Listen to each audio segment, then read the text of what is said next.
Push a button. Yep. I dare you.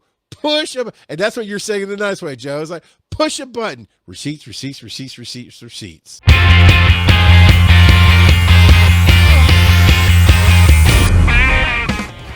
do I?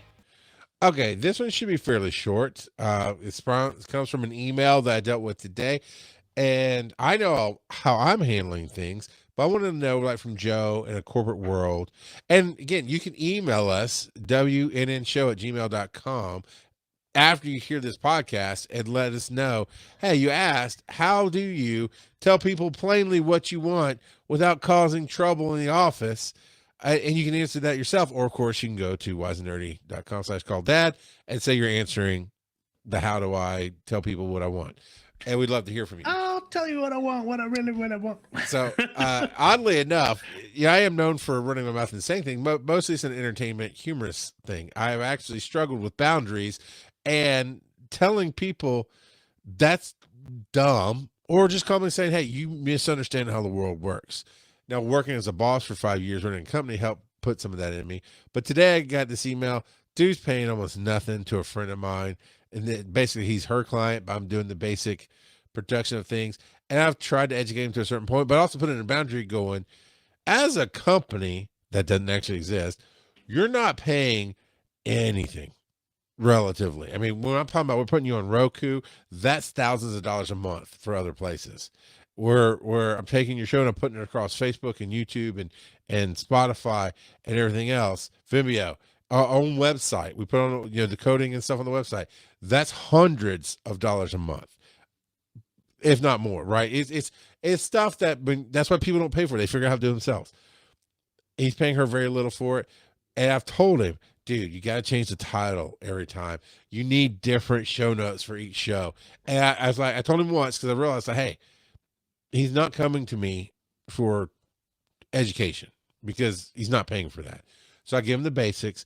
It's a lot of the same every time, but he finally started sending me pictures for each episode. And this time I went, and we've been doing it successfully for 3 or 4 weeks. And he and it wasn't attached. So I emailed him today. It's like, hey, I don't have the picture. You said you attached it, but I don't see it here in the email. You can either send it again, or I'll just find clip from one of your, screenshot from one of the scenes in your video, and I'll use that. And while I'm doing everything, he gets right back to me and he says, I attached it to my February 23rd email. I went, I'm not going to argue with you. You don't pay me enough to even give a crap. I don't get a dime because I'm helping my friend. I didn't tell him this is on my head, but I'm like, nope, not worth my time and energy. I clearly stated I need you to give me the picture that you want to use, or I'll go find one. You decided to be a jackass. So you gave him his options. Yeah. There was not a third option there. Yeah. And especially when you're doing a favor for somebody, like, really, people? Really? Well, and he might not know that, and he doesn't need to. We can talk about self-importance later, about how, as a podcasting creator, to be successful in the early days, you've got to believe that what you're saying is going to change the world, or it's really going to hit just as the world sees it, because that helps you get through the crippling depression of 0 listens and all the bad things that can go on the tech and everything, and all the work you have to do for years. So he's got a little of that going on, but that's fine. But so I go and put a picture that I think is decent. Again, not going to spend a ton of my time because you're not paying for it. And do it, not the butt face. Yeah. Shame. And he wrote me back and he's like, or actually he messaged my partner and then he emailed me. And so I was answering the email when she sent me the screenshot. She's like, blah, blah, blah. I was like, that was in capitals. That was not the picture that I requested. Da, da, da. And he's like, I highlighted in red where it was attached. And what he'd done is he went back to the email he originally sent me and he had highlighted in red where he had said, I'm attaching it. It still wasn't attached to those emails. And so I got into dad mode. And this is where I want to know how you would handle this kind of thing in your office, because I know there's always the memes of per my last email, or there's always those things of you ask somebody something, you tell somebody something like, here's 3 basic questions spread out so I can get the answers, and they answer the last thing and nothing else. Or they've asked you 15 times for something in email. Okay. So when he wrote back, that was attached. So I said, hey, I get it. But I clearly stated that I did not have the picture. It was not attached to the email. Sometimes these things don't work. So I gave you your options and I relisted them. You sent me back that you had attached it to the same chain that we're talking in right now. And so you can look up yourself and see that it's not there. In fact, if you look, I took a screenshot, if you look at these, the only one that has it is the one you just sent me that has the paperclip, which says that something's attached to it. I have found in my journey that if somebody says they don't have something, I'd rather just send it to them, even if I'm doing double work. Second time. I'd rather just send it a second time. Side note, Joe, even to the point when I ran an effing company and the people who were supposed to be working by my side or right below me, or even the boss sometimes, the owner, they would ask me for something and I'd send it to them 3 times. You know what I always do? Instead of going, I've sent it, which actually that's a boundary issue. At the 3rd time, you should probably go, hey, no, go look it up. Because guess what I just did? I went back to the email and I Googled or searched, Google, right? I searched in the email the term for whatever they were asking for, and boom, it popped up where I'd sent it 3 months prior and 2 months prior and last month. I just hit forward again because I spent 2 minutes doing that instead of the 10 to 20 to 30 minutes of arguing back and forth and getting emotional and burning my time. It was just easier, and possibly I should have had boundaries, but it's easier to just go, hey, gotcha, here's the picture. And we do stuff like that at work all the time. Like we'll be in a meeting and someone on the team will mention, oh, hey, did you see this email that came out or referencing an email? I'm like, I'm sure I got it. I can't find it. You've got it in front of you. Will you just forward it to me? And yeah, no problem. They forward it to you. It takes 2 seconds because they've already got it pulled up in front of them because they're referencing it. And it doesn't take that long to So be how helpful. do you do something like that in the job that you work? I am sure corporate-wise, statistically, you've had somebody come back and just basically try to tell you didn't do your job or this or that. Or could you, I never got that TPS report about whatever, blah, blah, blah. How do you handle the, hey, bud, this is how adulting works? It depends on what team it is, but receipts come with receipts. Because be nice at the beginning, but get receipts. Because once you've got enough receipts, you just lay it out factually, and you're like, basically telling them you need to change how you're operating. We've got a team that we work with all the time where they submit more requests to our team than the rest of the company combined. Wow. Yeah. And we have actually been telling them for years that, and we've mocked up how to do it for them. If they would change their process, they wouldn't have to submit another request again. To us, at least. But they've been dragging their feet. We mocked it up for them 5 years ago, how they could change their process and they would never have to submit another request. And so, because they complain to us, oh, you're taking too long. You're taking too long. We're like, okay, we don't even have your request yet. Because so with this team, they submit the person on their team submits the request. Their manager has to approve it. Then it goes to another team, which determines. So one of the softwares we support is document retention. So the middle team that it goes to determines how long these documents need to be retained for.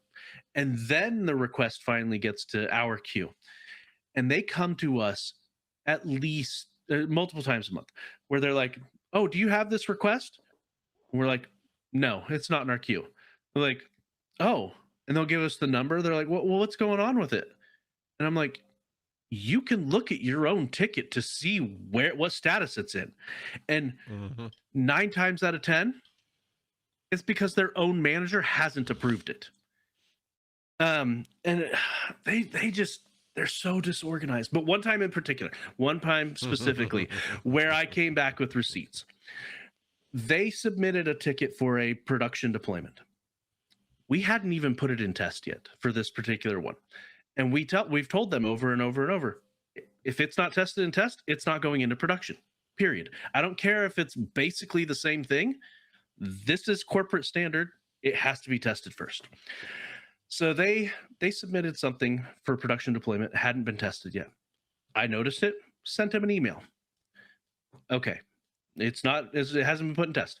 At that time, we were attending their weekly status meetings, and we would go over the tickets they've got coming up. And I was at that meeting. I said, hey, I sent you an email about this one. You have it listed as needing to be deployed this week. It's not even in test. And then the day before it's supposed to go into production, they reach out to me. They're like, hey, what's going on with you going to be putting it in? I'm like, no, we are not going to be putting it in. I have communicated with you multiple times that it is not going in because it isn't tested. And he's like, and he's hemming and hawing. And he's like, it has to go in because some of their stuff, a lot of their stuff has to do with outside vendors that are going to be. And so the outside vendor is putting on pressure that it needs to go in. Right. And so I'm like, fine. If you need it to go in, I want your director to approve it going in without it being tested because you are breaking protocol. This will not be on our team for breaking protocol. I want you to get your director to approve this going in, breaking protocol. And they were like, what? What? And I'm like, no, we are not going to be held liable for this. And so at the end of the day, come with receipts and cover your own butt because you're the only one that's going to look out for you. You and your team, if you're on a team, hopefully they're looking out for you too. And that's, there's the time to be nice is at the beginning. Give them a couple of gentle reminders. Sure. And then be human. This team is such a nuisance that we CC their management on every conversation now. Right. I got that. Like there was people I dealt with in the company that I made a habit to CC every manager essentially on everything because I'm not having it. He said, she said, any mess. And that was the other thing I did mention. You talk about being nice and giving. I said, I never said you never did it right. I said, here's what was laid out. Here's the choice you made. And here's how I responded. And here's what I would have done differently, which is I would have just sent the picture like you just did finally. After everything was published, he saw it and that was not the picture. He said, I told you. Anyway, I'm at the point where I also put in there, oh crap, something about being human and help. Oh, I said, every time you've communicated something to me, I have been accommodating. And over the last 3 or 4 episodes, you sent the picture, I put it on. So that should raise a big red flag to you that says when I clearly say I don't have it, that's not been the pattern. Whatever. Yep. So I try to be nice, but also in the back of my mind, I was pulling who are you talking to? You have no real concept of what you're even trying to do. You got so much self-importance in your head right now, and you suffer from payment. I forget the term I came up with to talk about it, but basically because you think because you paid something, you're owed craziness, and that is not the case.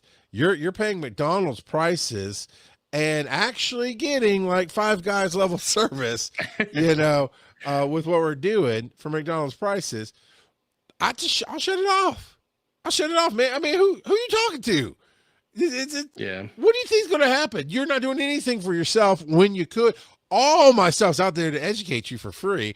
Go to Dragon Con on Facebook and YouTube and watch the years of videos that we have that'll teach you to do all this for free, except for the Roku channel, but that's neither here nor there. Push a button. Yep. I dare you. Push a button. And that's what you're saying in the nice way, Joe. It's like, push a button. Receipts. Yep. I dare you. And get as much communication as you can in written form. And so if you got emails to back it up, because then it's no, that's not a he said, she said. This is what was said, period. Yeah. And Kelsey says, I'm getting secondhand embarrassment from the audacity these people are showing. And some of it's, so I think some of it is they know they're rushing. They know they're not paying attention. They're out of balance. And so they feel like if they come at you, you'll help them balance. Or the same thing. It's like, you don't understand the walls that you're hitting between the two of us of like, Yeah. because you don't look up, and that's the ultimate human. I keep calling them tip of the nose people, but humans look down at their feet and they don't look past their nose, and they think that's in their entire world. And if you just look up for a second, you'll see, hey, there's a bigger picture. That even some of the big players out there in media creation struggle with getting low views, and they work their butts off. You're not hitting promote on anything, and you're upset I didn't use a picture that you didn't send to me. So the last response he gave me, I just deleted it because it was a non-issue to me. I'm like, you're an ant, and I don't even care to swat you right now. I was like, I just resent the same email. No, you didn't, because it would have shown a different chain if you had done that. Yep. It's in the same chain. You don't even understand how the basic tech works, man. And this was how do I, but you are the butt face. All right. Yeah. That other team though, one of their favorite things is to be like, oh, this is a priority for the VP. And we internally, we've already decided that the next time they invoke the name of the VP, we're gonna CC the VP and say, Yeah. do you approve of this going in without following procedure? Yeah, I mean, who takes anybody's word for anything? Get it in writing. I'm not going to jail or losing my job or even getting yelled at because I took somebody's word. I trust nobody.